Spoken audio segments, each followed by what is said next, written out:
आपण शिकणार आहोत सिंपल प्रेझेंट टेन्स आणि सिंपल प्रेझेंट टेन्सचे युजेस काय काय आहेत ते आपण आज बघणार आहोत। बऱ्याच लोकांना विचारल्यानंतर ते म्हणतात की सिंपल प्रेझेंट टेन्स आपण चालू असणाऱ्या गोष्टींसाठी वापरतो, पण चालू असणाऱ्या गोष्टींसाठी आपण प्रेझेंट कंटिन्युअस टेन्स वापरतो। आता आपण वन बाय वन बघूया की आपण सिंपल प्रेझेंट टेन्स कुठे कुठे वापरू शकतो।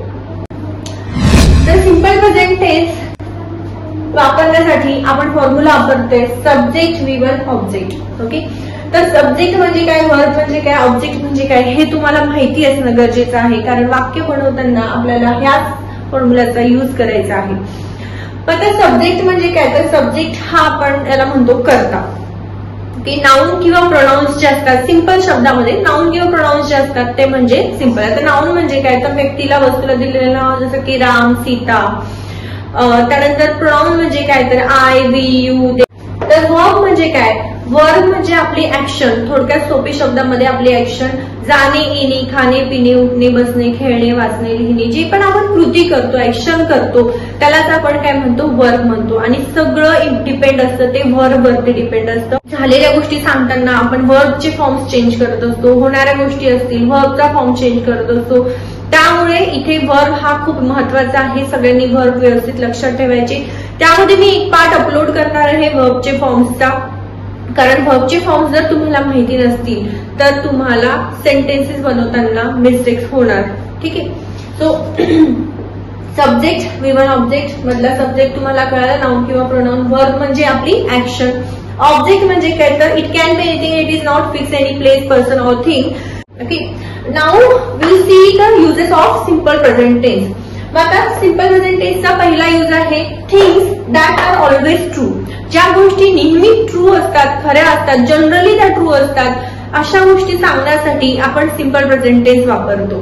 म्हणजेच त्याच्यासाठी आपण फॉर्म्युला सेम वापरणार आहे, हे सब्जेक्ट V1 ऑब्जेक्ट। ओके, हा आपण सेम फॉर्म्युला वापरणार आहे प्रत्येक वाक्य बनवण्यासाठी सिंपल प्रेझेंट टेन्स मध्ये। आता थिंग्स आर ऑलवेज ट्रू, तर एक्झाम्पल सायंटिफिक फॅक्ट्स जे आहेत ते सांगण्यासाठी sun rises in the east and sets in the west. म्हणजे काय, सूर्य जो आहे तो पूर्वेला उगवतो आणि पश्चिमेला मावळतो, हे एक सायंटिफिक फॅक्ट आहे, राईट। अशी वाक्य सांगताना आपण काय करतोय, सिंपल प्रेझेंट टेन्स वापरतोय। मग आता यामध्ये आपण काय घेतलंय, सब्जेक्ट V1 ऑब्जेक्ट। त्यानंतर जनरल ट्रूथचे सेंटेन्सेस सांगताना सुद्धा सिंपल प्रेझेंट टेन्सचा फॉर्म्युला वापरणार आहे subject V1 object. Sun gives us light, सूर्य आपल्याला प्रकाश देतो, जनरल ट्रूथ आहे, राईट। त्यानंतर दुसरा यूज आहे व्हेन सिच्युएशन्स आर परमनंट। ज्यावेळेला काही सिच्युएशन्स परमनंट असतात किंवा परमनंट सिच्युएशन साठी आपण सिंपल प्रेझेंट टेन्सचा वापर करतो।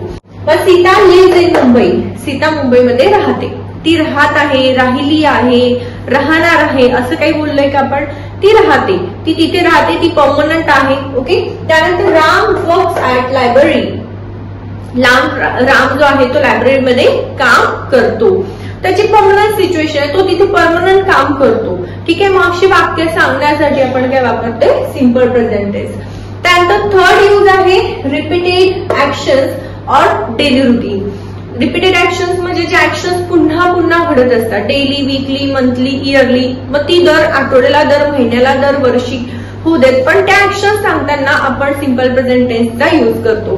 जसं की डेली असेल, I wake up at 6 AM daily, मी रोज सकाळी 6 वाजता उठते। वीकली असेल, Ram buys fresh vegetable every week, Ram प्रत्येक आठवड्याला फ्रेश व्हेजिटेबल्स विकत घेतो।